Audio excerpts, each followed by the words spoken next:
साल 1907 मई जून का महीना, गजब की गर्मी थी उस वक्त दिल्ली में और लू ऐसी चल रही थी कि आदमी की तबीयत खराब कर दे। कहते हैं उस वक्त लोग उल्टी, डायरिया और डिहाइड्रेशन से बीमार होकर लगातार गिर रहे थे। किसी को कुछ समझ ही नहीं आ रहा था कि आखिर किया क्या जाए। लोग लगातार वैद्य हकीमों के चक्कर काट रहे थे।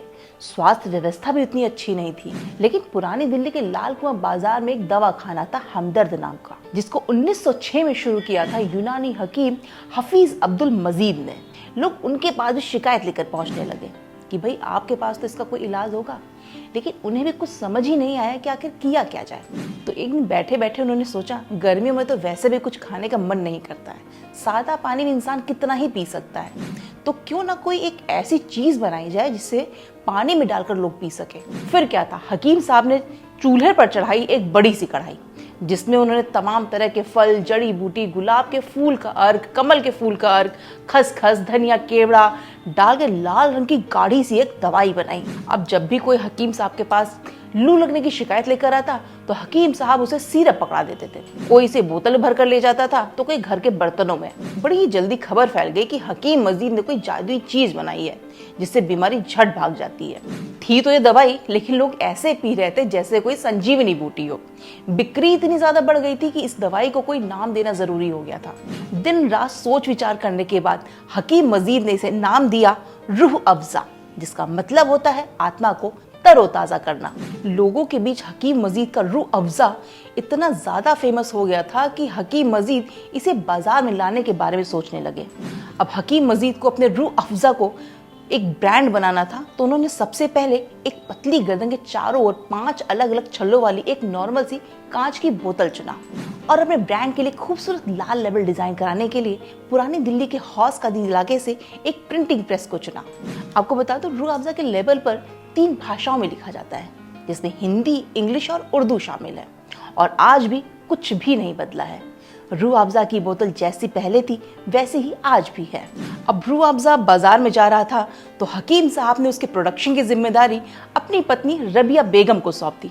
वो ही सारा काम देखती थी। सब कुछ सही चल रहा था। रूह अफ़ज़ा की पकड़ भी मार्केट में काफी मजबूत हो गई थी। लेकिन अचानक 1922 में हफीज मजीद का इंतकाल हो गया।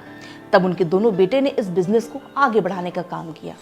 कहा जाता है कि हफीज मजीद के छोटे बेटे मोहम्मद सईद का मुस्लिम लीग की तरफ काफी ज्यादा झुकाव था और ये वही मुस्लिम लीग है जो हिंदुस्तान को पाकिस्तान से अलग करने की मांग कर रहे थे।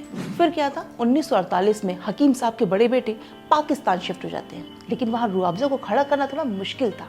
लेकिन मोहम्मद सईद को इतना पता था कि अगर इसकी आदत एक बार किसी को लग जाए तो जिंदगी भर इसको साथ लेकर चलेगा। फिर क्या था, मोहम्मद सईद ने ऐसा प्रचार करवाया कि धीरे धीरे रूह अफ़ज़ा पाकिस्तान में भी फेमस हो गया। साल 1993 में मोहम्मद सईद को पाकिस्तान के सिंध प्रांत का गवर्नर बनाया गया और वो इस पद पर 1994 तक रहे। लेकिन 1998 में कुछ हमलावरों ने उनकी गोली मारकर हत्या कर दी। वही हिंदुस्तान में जो रूह अफ़ज़ा की मेन कंपनी थी हमदर्द, उसका काम हफीज मजीद के बड़े बेटे अब्दुल हमीद संभाल रहे थे। अल जज़ीरा में हमदर्द को लेकर एक किस्सा छपा था।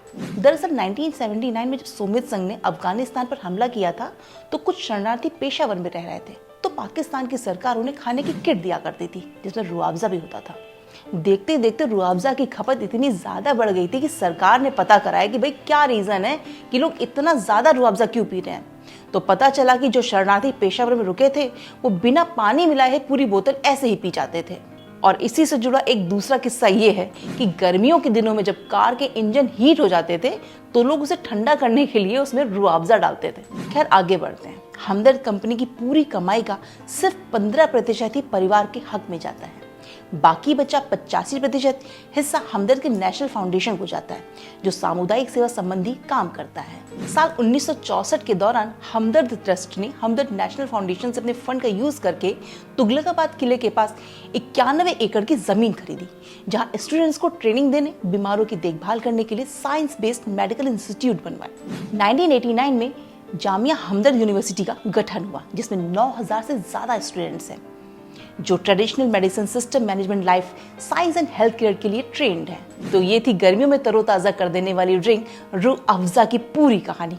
उम्मीद है आपको आसान भाषा में जरूर पसंद आई होगी।